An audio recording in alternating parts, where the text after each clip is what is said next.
عليكم ورحمة الله وبركاته.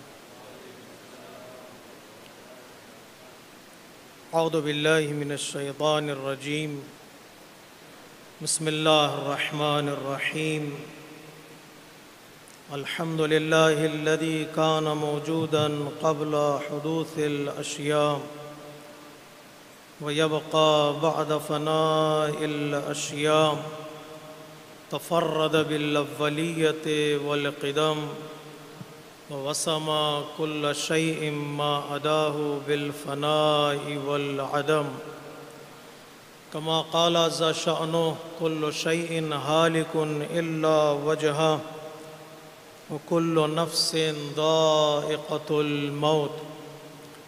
وقال كل من عليها فان ويبقى وجه ربك ذو الجلال والإكرام. سبحان من لا يخفى عليه اختلاف النيات ولا يعزب عنه معاصي العباد في الخلوات. سبحان الله الذي منه خلقت العباد وإليه المعاد. فمن يعمل مثقال ذرة خيرا يراه ومن يعمل مثقال ذرة شرا يراه.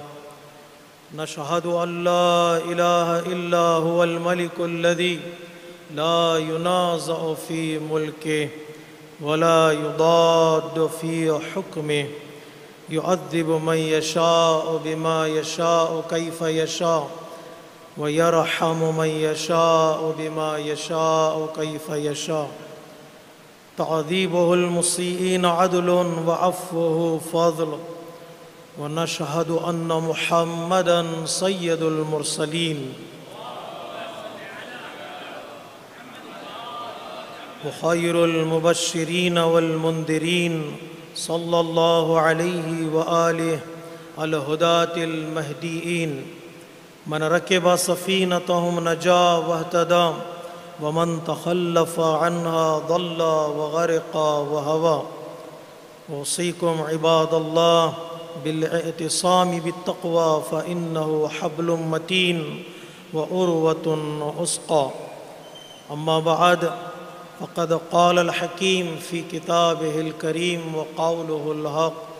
بسم الله الرحمن الرحيم. واعبد ربك حتى يأتيك اليقين. صدق الله العلي العظيم.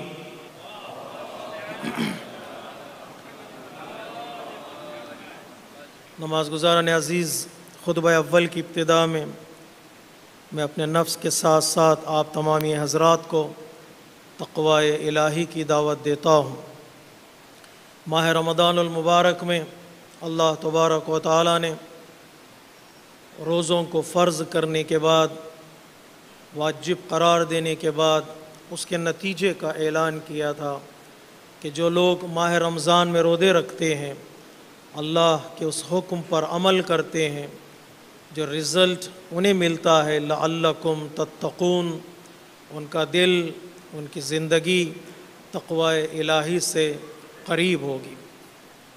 اور یہ ماہ رمضان کا فائدہ اور یہ ماہ رمضان کا ہماری زندگی میں، عملی زندگی میں ایفیکٹ ہے، اور ہر عمل اور ہر ایکشن کا ایک اثر ہوتا ہے، جو اثر انسان کی زندگی میں باقی رہ جاتا ہے۔ عمل کا وقت ممکن ہے ختم ہو جائے، ٹائم لیمٹ میں ایک عمل ہوتا ہے، ایکشن کا ایک ٹائم ہوتا ہے، ایک جگہ اور ایک پلیس ہوتی ہے، لیکن اس کا ایفیکٹ، اس کا اثر انسان کی زندگی میں باقی رہ جاتا ہے اور رہنا بھی چاہیے۔ ماہ رمضان ایک مہینہ عبادتوں کے بعد، روزوں کے بعد، قرآن مجید کی تلاوت کے بعد، دعاؤں کے بعد، مناجاتوں کے بعد جو وہ وقت ختم ہوا، اس کا مطلب یہ نہیں ہے کہ عبادتوں کا، تلاوتوں کا، سجدوں کا وقت بھی ختم ہو گیا، بلکہ ماہ رمضان سے جو ہم نے سیکھا، ماہ رمضان میں جو ہم نے کمایا، اس کو اپنی زندگی میں امپلیمنٹ کرنا اور اس کو استعمال میں لانے کا نام در حقیقت ماہ رمضان کا ایفیکٹ اور ماہ رمضان کا فائدہ ہے۔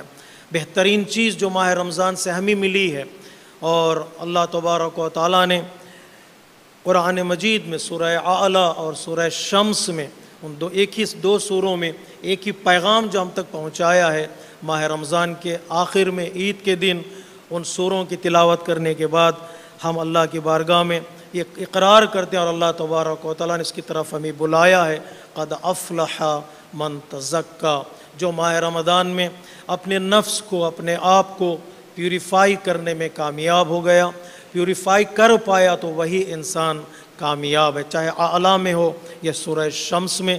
اللہ تبارک و تعالیٰ نے تزکیہ نفس، پیوریفیکیشن آف سول اور بدن کی اور روح کی پاکیزگی کا اعلان کیا، جو سب سے بڑا ماہ رمضان کا فائدہ ہے۔ وَذَكَرَ اسْمَ رَبِّهِ فَصَلَّى، جن لوگوں نے ماہ رمضان المبارک میں اللہ کو یاد کیا، اللہ کے ذکر میں اپنے آپ کو مصروف رکھا اور اللہ تبارک و تعالیٰ کی عبادت کی، اس لیے کہ روزے در حقیقت انسان کو نمازوں کی طرف بھی بلاتے ہیں۔ وَذَكَرَ اسْمَ رَبِّهِ فَصَلَّى، اور جنہوں نے اللہ کا ذکر کیا اور نماز قائم کی، بل تؤثرون الحیات الدنیا والآخرۃ خیر وابقیٰ، ماہ رمضان میں یہ میسیج ہمیں ملا ہے کہ تم جان لو کہ دنیا کی حقیقت کیا ہے اور ان کمپیریزن میں آخرت کا کیا فائدہ انسان کو ملنے والا۔ یہ 2 روز کی دنیا، یہ چند لمحوں کی دنیا ختم ہو جائے گی، انسان چاہے یا نہ چاہے، کاؤنٹ کرے یا نہ کرے، انالائز کرے یا نہ کرے، اسسٹ کرے یا نہ کرے، انسان کی زندگی کے لمحات گھٹتے چلے جاتے ہیں، لیکن اس دنیا کے لیے جو گھٹ رہی ہے، اس دنیا کے لیے جو لیمیٹڈ ہے، اس دنیا کے لیے جو انسان کے ہاتھ سے نکلنے والی ہے، اپنے آخرت کو ہاتھ سے جانے نہ دینا، اس لیے کہ آخرت بہتر ہے اور باقی رہنے والی ہے۔ والآخرۃ خیر وابقیٰ، جو کچھ تم نے کیا ماہ رمضان میں وہ آخرت کے لیے تھا، وہ چیزیں باقی رہ جائیں گی۔ انسان کی زندگی میں ان کے آثار اور ان کے ایفیکٹس کو دیکھنا بہت ضروری ہے۔ انسان اس کا خیال کرے کہ ہم نے جو کمایا ہے ماہ رمضان میں، وہ ماہ رمضان کے بعد اس کو خرچ کریں۔ پہلی چیز جو ہم نے حاصل کی ہے ماہ رمضان میں، وہ تزکیہ نفس ہے، اور دوسری چیز جس کی طرف علماء کرام نے اشارہ کیا، ماہ رمضان میں ہماری زندگی میں یہ ایک حال تھا، ایک معنویت اور ایک اسپریچولیٹی کی طرف ہمارا شوق تھا، رغبت تھی، دعاؤں میں ہم بیٹھتے تھے، تلاوت قرآن میں مصروف ہوتے تھے، کبھی انسان تھکتا نہیں تھا، ایک ماحول ہمارے پاس بن جاتا ہے ماہ رمضان کی برکتوں کے سائے میں، بلیسنگز کے سائے میں، انسان کے اندر وہ سینس پیدا ہو جاتا ہے، وہ ایک شوق پیدا ہو جاتا ہے کہ وہ اللہ کی عبادت کرے، قرآن مجید کی تلاوت کرے۔ صرف حال کافی نہیں ہے، بعض عرفاء کہتے ہیں جب حال تمہیں نصیب ہو چکا ہے، اسپریچولیٹی کی قدر کا پتہ چل گیا ہے، اور پھر اسپریچولیٹی کے مدارج پر، رتبے پر، درجے پر پہنچنے کی بھی کوشش کرو، ایک عاشق بنے، ایک عارف انسان بننے کی کوشش کرے، اسی حال کے ذریعے سے کہ انسان اپنے مدارج جو علمی درجے ہیں، علمی سٹیجز ہیں، ان سٹیجز کو طے کرنے کی کوشش کرے، جسے آج کے اسکالرز کہتے ہیں کہ سٹیبلٹی انسان کی زندگی میں، عبادت والی زندگی میں آنا چاہیے۔ اپنے مال کے لیے، اپنے ویلتھ کے لیے، اپنے نارمل زندگی میں انسان اسٹیبلٹی کی طرف کوشش کرتا ہے کہ جب تجارت کی بات آتی ہے، بزنس کی بات آتی ہے، انفاق کی بات آتی ہے، خرچ کرنے کی بات آتی ہے، تو کہتا ہے تھوڑا اسٹیبل ہو جانے دو، ایک اسٹیبلٹی تک انسان پہنچ جائے، تب اسے کوئی چیز نقصان نہیں پہنچتی ہے۔ اکثر پیسہ کمانے والے لوگ اس لیے گھاٹے میں چلے جاتے ہیں، وہ خرچ کرنے میں جلدی کر بیٹھ جاتے ہیں، پلاننگ ان کی زندگی میں نہیں ہوتی، جب تک وہ اسٹیبل نہیں ہوتے، ایک سٹیٹس تک نہیں پہنچ جاتے، انسان کو نقصان پہنچنے کے امکانات پائے جاتے ہیں۔ اسی طرح سے جب نارمل لائف میں، ہماری بزنس لائف میں، ہماری سوشل لائف میں ایک اسٹیبلٹی کا انسان سوچتا ہے کہ ایک سٹینڈرڈ انسان کی زندگی میں آ جائے، روحانی زندگی میں بھی ایک اسٹیبلٹی کا ہونا بہت ضروری ہے، ایک سٹینڈرڈ کا ہونا بہت ضروری ہے۔ اتنا انسان مضبوط ہو جائے اس راہ میں، اس معنویت کے راستے میں، کوئی گناہ انسان کو نقصان نہ پہنچائے، اتنا دل انسان کا مضبوط ہو جائے کہ کسی گناہ کو دیکھ کر انسان دل نہ دے بیٹھے، دل پھینک نہ بن جائے، اتنا کمزور دل نہ ہو جائے کہ انسان گناہ کو دیکھنے کے بعد وہ پگھل جائے یا وہ اس گناہ کو انجام دینے کے لیے تیار ہو جائے۔ اس کا مطلب ہے کہ ابھی وہ انسان کے اندر قوت، وہ طاقت ابھی انسان کے اندر نہیں آئی ہے۔ یہ رمضان کا ہمارے لیے درس ہے۔ 1 مہینہ کریش کورس کے بعد تمہارے اندر تھوڑی سی اسٹیبلٹی آنی چاہیے، تاکہ ماہ رمضان کے بعد اس کو پابندی کے ساتھ اگر انسان اسی کی طرف توجہ کرے گا تو انسان کی زندگی مضبوط ہوگی، خصوصی طور پر اس کی اسپریچول لائف میں ایک تازگی پیدا ہوگی اور انسان اس پر رکنے کی اور ٹھہرنے کی کوشش کرے گا۔ اور تیسرا فائدہ جو ماہ رمضان سے ہمیں نصیب ہوتا ہے کہ ہم نے بارہا ماہ رمضان میں دعائیں کی ہیں۔ ماہ رمضان میں کچھ مخصوص دعائیں تھیں جس کی طرف ہم نے کم توجہ کرتے ہیں، معنی و مفہوم کی طرف توجہ کم کرتے ہیں، لیکن دعا بہرحال دعا ہے، اللہ کی بارگاہ میں وہ دعا پہنچ جاتی ہے، چاہے عربی زبان میں ہو یا اردو میں ہو یا گجراتی میں ہو، وہ دعا تو اللہ کی بارگاہ تک پہنچ جاتی ہے۔ کئی دعائیں ہم نے کی ہیں، ان میں سے ایک جو اہم دعا ہے وہ اپنی زندگی کو بدلنے کی دعا ہے، یا مسلمانوں میں تبدیلی اور چینجز آنے کی دعا ہے، کہ ہم اللہ کی بارگاہ میں دعا کرتے رہے، پروردگار غیر مسلمانوں کی حالت کو بدلنے کے لیے پروردگار ان کی بری جو حالت ہے وہ اچھی حالت میں بدل دے۔ اس کا مطلب ہے میری زندگی میں بھی چینجز آئیں اور مسلمانوں میں بھی چینجز آئیں، تبدیلی ہماری زندگی میں اور مسلمانوں کی زندگی میں آئے۔ یہ صرف دعا ہے، اور دعا ہم نے کر ڈالی، اللہ کی بارگاہ میں تبدیلی آنی چاہیے۔ تو کیا ماہ رمضان کے بعد میری زندگی میں بھی وہ تبدیلی اور وہ چینج نظر آتا ہے کہ نہیں آتا؟ کیا میں ماہ رمضان سے پہلے جیسا تھا ماہ رمضان کے بعد بھی ویسے ہی ہوں؟ تو پھر اس دعا کا امپیکٹ اور ایفیکٹ میری زندگی میں نظر نہیں آتا ہے۔ کبھی ہم نے دعا کی، چینجز کی، تبدیلی کی، اور کبھی ہم نے دعا کی حج کی، پروردگار مجھے حج جانا ہے، مجھے زیارتوں پر جانا ہے، کہ انسان اللہ کی بارگاہ میں دعا کرتا ہے کہ اللہم بارک لنا حج بیتک الحرام فی عامی ھذا وفی کل عام۔ زیارتوں کی دعا، حج کی دعا ماہ رمضان میں قبول ہوتی ہے، اور وہی حج پر جاتا ہے جس کا نام ماہ رمضان کی فہرست میں لکھا جاتا ہے کہ یہ بندہ حج پر جائے گا۔ ہم نے دعا کی، حج کی، تو ماہ رمضان کے بعد اس کا مطلب یہ نہیں کہ میں دعا تک ٹھہر جاؤں۔ میں تاکید کروں آپ کی خدمت میں، جن لوگوں پر حج واجب ہے تو واجب ہے، اس میں کوئی ایکسکیوزز انسان لا نہیں سکتا۔ اگر واجب ہو چکا ہے ایک بار تو حج پر جانا ضروری ہے، یہ دعا ہے۔ اور ماہ رمضان کے بعد اس دعا کے لیے انسان کوشش کرے گی اس سال مگر حج مجھ پر واجب ہے، استطاعت کے اعتبار سے، فائنینشیل اعتبار سے مجھے حج پر جانا ہے، اس کو پروف کرے انسان کہ میں دعا پر عمل کر رہا ہوں۔ صرف دعا کے لیے دلیل چاہیے، دعا کے لیے ایکشن چاہیے، اور دعا کے لیے انسان عملی میدان میں دکھائے کہ واقعی میں نے جو دعا کی ہے وہ دل سے دعا کی ہے، صرف زبان سے نکلنے والے لفظ نہیں ہیں۔ اور تیسری دعا جو ہم نے کی ہے ماہ رمضان میں، وہ قتلاً فی سبیلک ہے۔ اللہ تبارک و تعالیٰ کی بارگاہ میں ہم نے دعا کی، اگر ترجمہ کرتے تو کئی لوگ وہاں اسکپ کر جاتے۔ کون مرنا چاہے گا اللہ کی راہ میں؟ کون جان دینا چاہے گا؟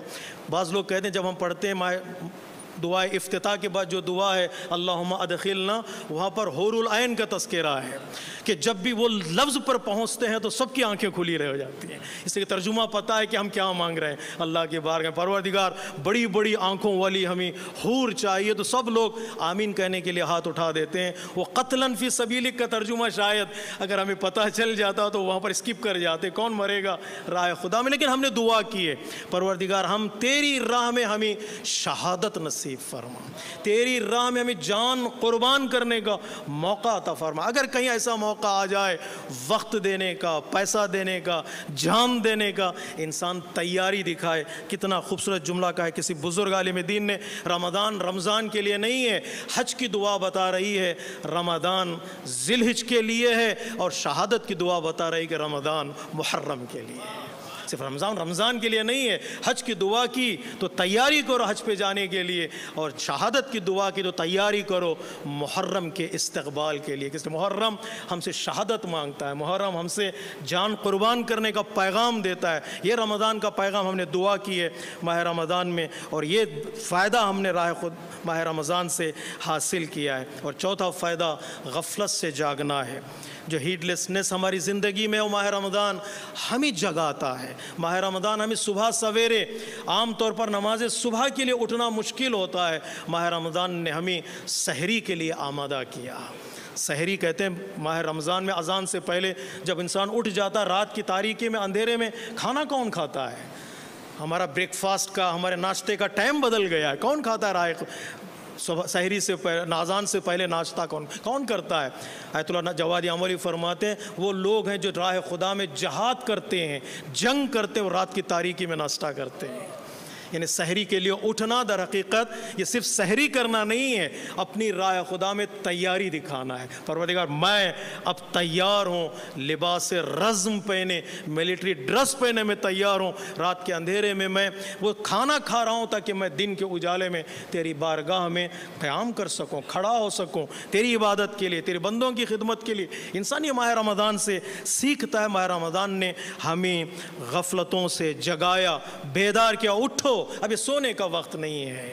اگرچہ سونا عبادت ہے لیکن اللہ نے کہا نہیں، اٹھو، یہ سونے کا وقت نہیں ہے، تھک کر سو جاؤ، یوں ہی سونا تمہیں فائدہ نہیں پہنچائے گا، کام کرو، قیام کرو۔ اس اعتبار سے ماہ رمضان نے ہمیں مسجدوں کی طرف کھینچا، ہمیں مسجدوں کی طرف کھینچا، قرآن کی طرف ماہ رمضان ہمیں لے کر آیا۔ میں ابھی پڑھ رہا تھا، بعض واٹس ایپ پر جو میسیجز آتے ہیں، کبھی کبھار اچھے میسیجز بھی ہوتے ہیں، ہم پڑھتے نہیں ہیں، فارورڈ کر دیتے ہیں، اچھے میسیج پڑھتے ہیں نہ، اور غلط میسیجز پڑھتے ہیں، صرف فارورڈیڈ ایز ریسیوڈ۔ لیکن کبھی اچھے میسیجز پر رک جائیے تھوڑی دیر۔ تو ایک میسیج مجھے ملا تھا، وہ بڑا خوبصورت میسیج تھا، اس نے لکھا تھا ضروری اعلان۔ جب ضروری اعلان سنتا ہے انسان، بریکنگ نیوز، تو فوراً انسان کے حواس جو ہے وہ جاگ جاتے ہیں، انسان سننے کے لیے تیار ہو جاتا ہے۔ ضروری اعلان یہ کہ رمضان کے بعد بھی مسجدوں میں نماز جماعت ہوتی ہے۔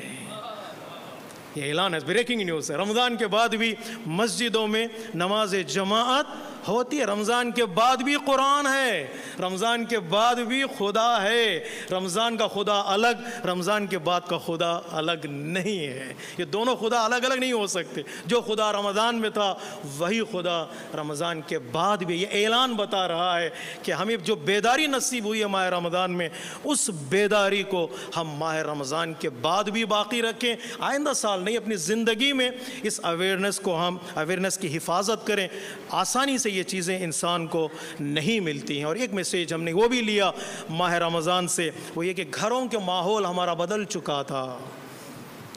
گھر کا ماحول، بچے تیار ہو چکے تھے نکلنے کے لیے، پڑھنے کے لیے، تلاوت قرآن کے لیے۔ آپ نے دیکھا ہوگا جب نماز کے بعد، جب درسہ کے بعد بچے نکلتے تھے ہمارے امام بارگاہ سے، ہماری مسجدوں سے، تو کتنا خوبصورت منظر سڑکوں پر نظر آتا تھا۔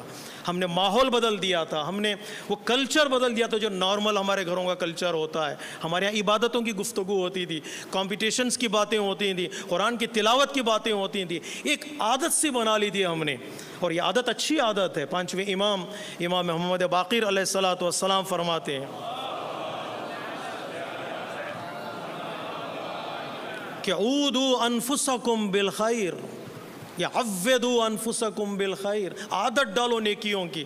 عادت جب انسان کے اندر ہو جاتی ہے تو انسان ان نیکیوں کی طرف چلا آتا ہے۔ جب گھر کا ماحول لمیٹڈ ٹائم میں، فکس ٹائم میں لوگ بیٹھتے تھے، عبادتوں کی گفتگو ہوتی، تلاوت قرآن کی، تو یہ ماحول کو ہاتھ سے جانے نہ دیں۔ اور ہر دن انسان کا ماہ رمضان کا دن نہیں ہوتا ہے، انسان کی زندگی مصروف ہے، انسان بزی ہے اپنی زندگی میں، ہر دن کو رمضان کا دن نہیں بنا سکتا۔ لیکن جو ہم نے ماہ رمضان میں 1 گھنٹے کے لیے کام کیا ہے، اس کو ریڈیوس کر کے انسان ماہ رمضان کے بعد 10 منٹ تو کر سکتا ہے۔ جو 1 جز پڑھنے کا عادی ہو چکا تھا، ماہ رمضان کے بعد 50 آیتوں کی تو تلاوت کرے۔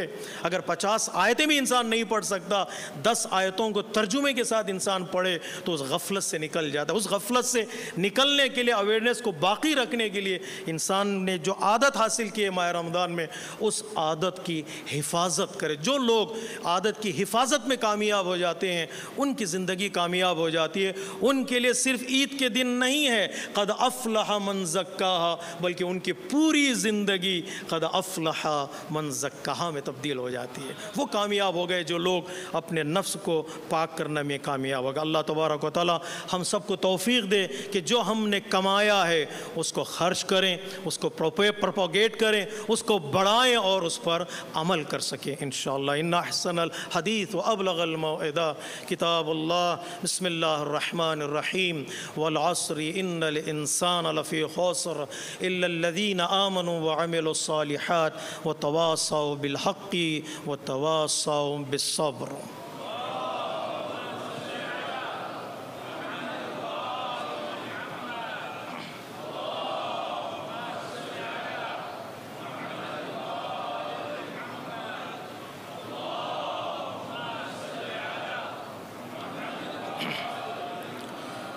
بسم اللہ الرحمن الرحیم الحمد للہ لا الہ الا هو الحلیم الکریم غافر الذنب وقابل التوب وهو الغفور الرحیم سبحان من سبقت رحمته غضبا وبسط الیدین بالرحمہ۔ خطبہ دوم میں ایک بار پھر اپنے نفس کے ساتھ ساتھ آپ تمامی حضرات کو تقوی الہی کی دعوت دیتا ہوں۔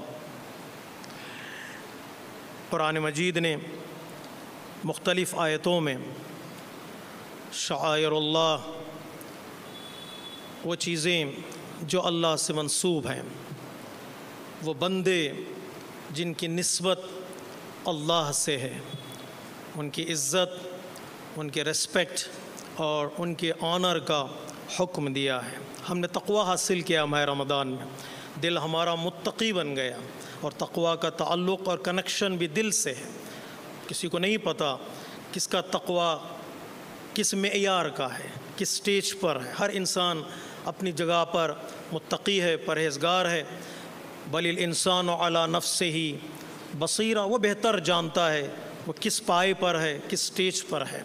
لیکن کچھ تقوی کے سائنس ہیں، کچھ تقوی کی علامتیں ہیں، ان علامتوں سے پہچانا جاتا ہے ہاں اس کے اندر تقوی موجود ہے۔ ان علامتوں میں سے ایک علامت وَذَلِكَ مَنْ يُعَظِّمْ شَعَائِرَ اللَّهِ، اللہ کے شعائر کی عزت کرنا، ان کی تعظیم کرنا۔ تعظیم بتا رہی ہے کہ اس کے اندر اللہ کا ڈر موجود ہے۔ کوئی بچہ کہے کہ میں ماں باپ کو بہت چاہتا ہوں، محبت کا تعلق دل سے ہے، جب وقت آئے تو وہ ماں باپ کی تعظیم کر رہا ہے، ریسپیکٹ کر رہا ہے، تو یقیناً اس کے اندر محبت موجود ہے۔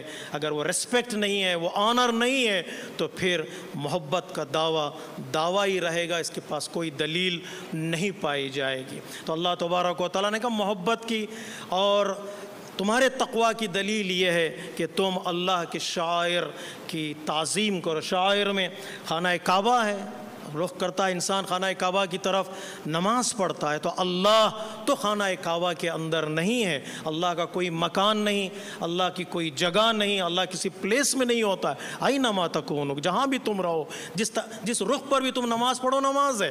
پھر خانہ کعبہ کی طرف ایک ڈائریکشن میں رخ کر کے نماز پڑھنے کا مطلب یہ ہے وہ گھر جو اللہ سے منسوب ہو گیا ہے، اس کی نسبت کنیکشن اللہ کی ذات سے ہو چکا ہے، تو وہ گھر معتبر ہو جاتا ہے، عزت کے قابل ہوتا ہے، ریسپیکٹ فل ہو جاتا ہے۔ وہ پتھر بھی اگر اللہ سے منسوب ہو جائے، اس کی نسبت ہو جائے، تو وہ حجر اسود کہلاتا ہے۔ کالا پتھر جسے لوگ پھینک دیتے ہیں، اگر وہ منسوب ہو جائے اللہ تبارک و تعالیٰ کی بارگاہ سے، تو اسے سلام کرنا پڑے گا، استسلام کرنا پڑے گا، اس لیے کہ وہ اللہ کی ذات سے منسوب ہے۔ کتاب، نبی، پیغمبر اسلام کی ہم کیوں عزت کرتے ہیں، کیوں ریسپیکٹ کرتے ہیں؟ وہ رسول اللہ ہیں، وہ نام ان کا اپنی جگہ پر کہ ماں باپ نے رکھا ہے، لیکن اللہ نے جو ذمہ داری دی ہے، اللہ نے ذمہ داری دی ہے، تو وہ messenger of Allah, the prophet of Allah جب ہو جاتا ہے انسان، تو وہ عزت کے قابل،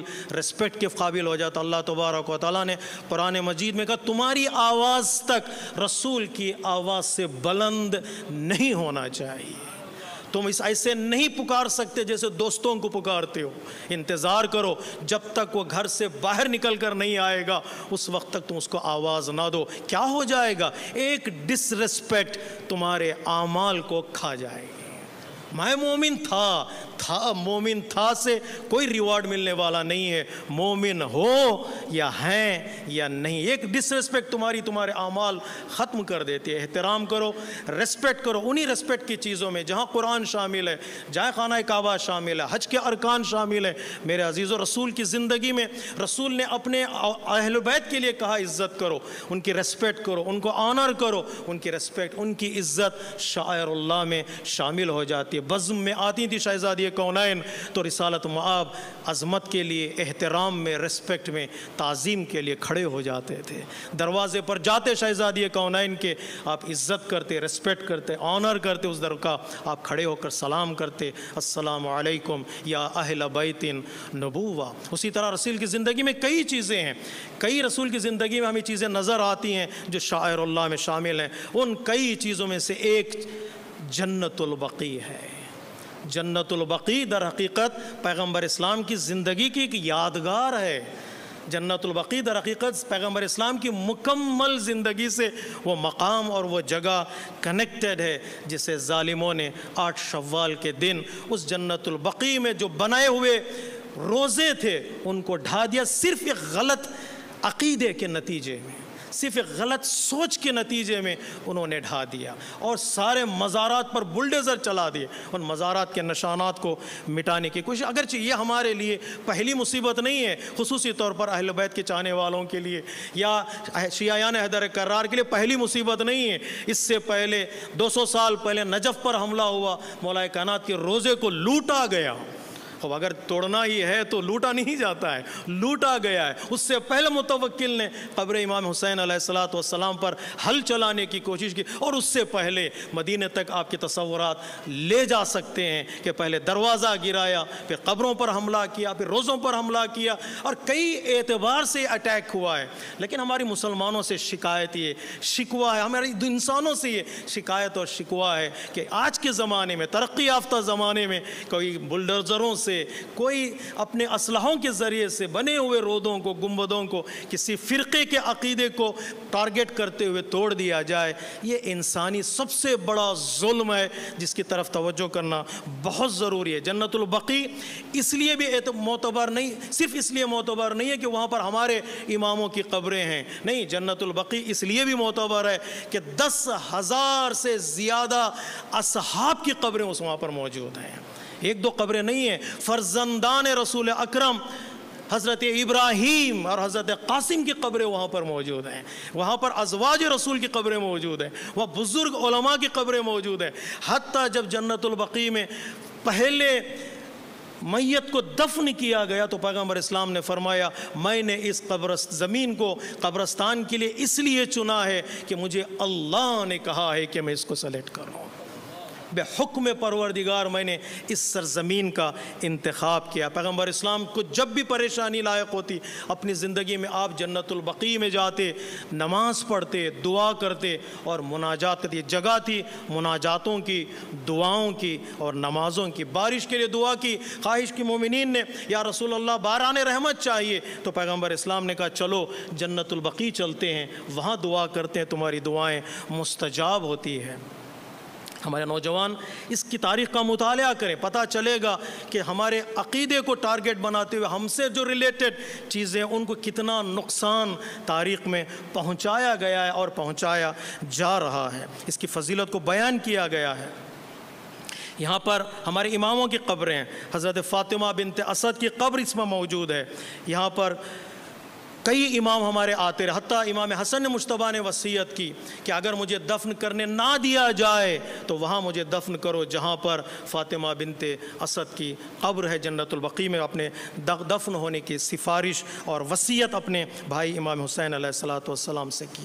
جب شہزادی کونین سے کہا لوگوں نے کہ اپنے رونے کو کم کیا جائے تو مولا کائنات نے جو بیت الاحزان بنایا تھا، اسی جنت البقیع میں بیت الاحزان بنایا تھا جسے ظالموں نے توڑ دیا۔ یہاں تک حدیثوں میں ہمارے پاس ہے کہ امام باقر علیہ السلام جب گزرے جنت البقیع سے، آپ کو کہا گیا آپ سے کہ یہ شیعہ اور آپ کے چاہنے والے کی قبر ہے، تو امام اس قبر پر ٹھہرے جنت البقیع میں۔ آپ نے دعا کہ اللہم ارحم غربتہ، پروردگار اس کی غربت پر، اس کی تنہائی پر رحم کر، وصلی وحدتہ وآنس وحشتہ واسکن الیہ رحمتک۔ اس کے بعد امام نے فرمایا والحقہ من کان یتولاہ، پروردگار اس کو جو یہاں دفن ہے ان سے ملا دے جن کی محبت اس کے دل میں موجود ہے۔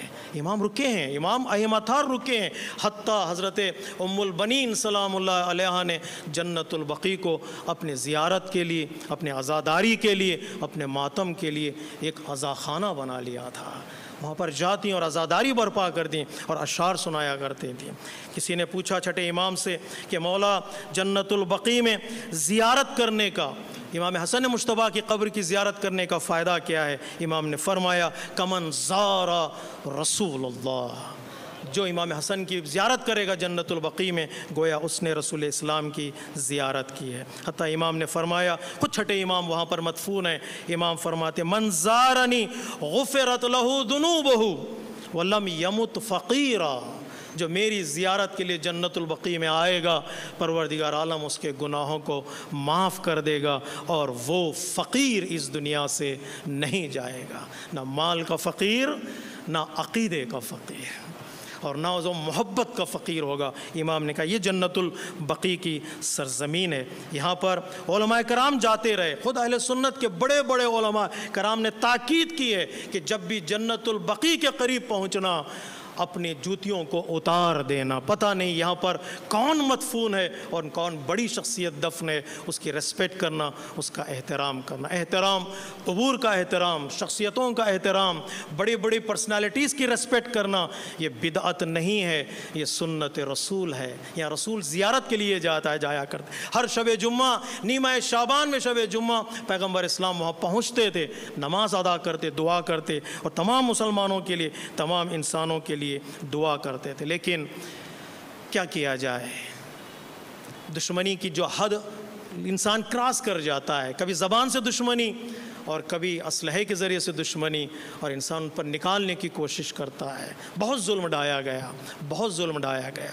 اگرچہ شہزادی کونین کے مزار کے لیے، آپ کے قبر کے لیے کئی جگہ معین ہیں، 3 جگہوں کا علماء کرام نے بتایا ممکن ہے جنت البقیع میں، احتمال ہے۔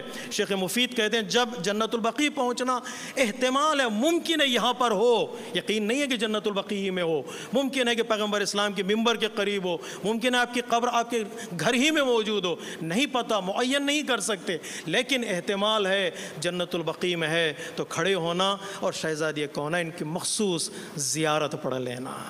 اس لیے کہ جس کا گھر معین نہیں ہے اس کو بھی سلام چاہیے، اس کا ہماری ذمہ داری اس کے لیے بھی ایک سلام کریں۔ آج ان قبروں پر کوئی چراغ جلانے والا نہیں ہے۔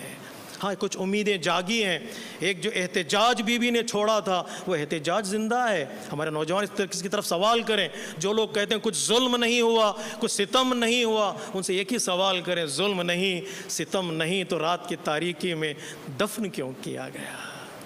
پھر وصیت کیوں کی گئی رات کے اندھیرے میں دفن کیا جائے؟ بی بی کے قبر کا نشان کہاں ہے؟ مولا کائنات جیسا شجاع انسان جب قبر کا نشان مٹا دیتا ہے تو سمجھ جاؤ دشمنی کس حد تک تھی کہ قبر کے نشان کو مٹا دیا گیا ہے۔ سوال انسان کر سکتا، اپنے آپ سے سوال کرے، آج کے مورخین سے سوال کرے، آج کے بڑے بڑے اسکالر سے سوال کرے، اور یہی سوال کئی لوگوں کو مکتب تشیع کی طرف آنے کے لیے سبب بنا ہے۔ انہوں نے سوال کیا، جواب نہیں ملا، انہوں نے شہزادی کونین کے مکتب کو قبول کیا ہے، اور آج شہزادی کونین احتجاج ہے، آج بھی احتجاج ہے۔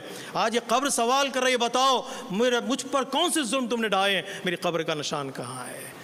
شہزادی کونین کامیاب رہیں اس احتجاج میں، اور آج ہم یہ پیغام دے رہے ہیں کہ تم بھی احتجاج کرو اور سوال پروٹیسٹ کرو اور سوال کرو آخر کس ظلم میں، کس ستم میں، کس بنا پر عظیم روزوں کو تم نے ڈھا دیا، قبروں کے نشانوں کو مٹا دیا۔ بِأَيِّ ذَنبٍ قُتِلَتْ، گناہ کیا ہے، جرم کیا ہے، اور اس کے لیے انسان ڈیمانڈ کر سکتا ہے کہ ہمارے عقیدے کے اعتبار سے، مسلمانوں کے عقیدے کے اعتبار سے وہاں نشانیوں کو باقی رکھنا چاہیے، نشانیوں کو پروٹیکٹ کرنا چاہیے۔ ہاں ایک امید کی کرن جاگی ہے، انشاءاللہ تفصیل سے میں گفتگو کروں گا کسی اور وقت میں، کہ ایران اور سعودی عرب کے درمیان جو سفارتی تعلقات ہیں، میڈیا میں لوگوں نے گفتگو کرنی شروع کر دی ہے، اتنی جلدی بھی خواب نہ دیکھ لیں کہ وہاں پر روزے بن جائیں گے، شہزادی کونین کا روزہ بنے گا، اتنی جلدی نہیں ہے، لیکن ایک امید یہ ہے کہ کم سے کم ہمیں وہاں کھڑے ہو کر ان قبروں کی طرف رخ کر کے ایک زیارت پڑھنے کا موقع دیا جائے۔ ہماری ماں بہنیں جو ترس رہی ہیں قریب سے ان روزوں کو دیکھنے کے لیے، ان کو یہ موقع دیا جائے کہ ان کی آنکھیں بھی ان مزاروں کو دیکھ سکیں جن مزاروں سے دنیا کے لیے نور بٹتا ہے اور سعادتیں بٹتی ہیں۔ وہ دن دور نہیں ہے، اس لیے کہ اہل بیت علیہ الصلوۃ والسلام کا دور آنے والا ہے اور آپ کی عظمتیں دنیا والوں کو پتہ چلنے والی ہیں۔ وصلی علی سید الانبیاء والمرسلین خاتم النبیین محمد صلی اللہ علیہ وآلہ وسلم۔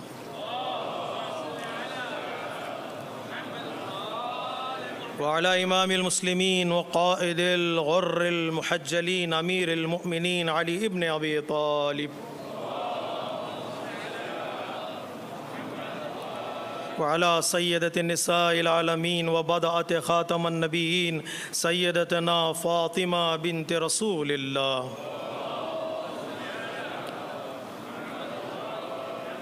وعلى الحسن المجتبى والحسين الشهيد بكربلاء سيدي شباب أهل الجنة،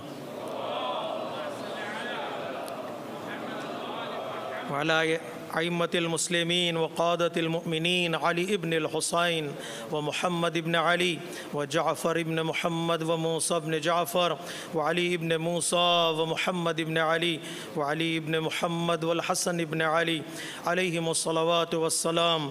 اللهم صل على مولانا صاحب الزمان